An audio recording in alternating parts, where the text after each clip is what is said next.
Imazhet satelitore para dhe pas tërmetit shkatërues në Myanmar.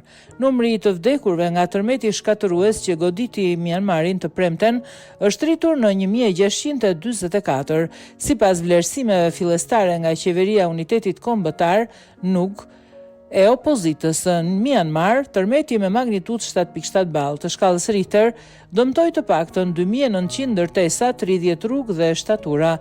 Për shkak të dëmeve të konsiderueshme, aeroportet në Myanmar dhe Mandalay janë mbyllur përkohësisht, ka thënë NUG, një grup I përbërë nga anëtar të qeverisë zgjedhur në mënyrë demokratike që urrëzua nga ushtria në 2021 duke nisur një luftë civile.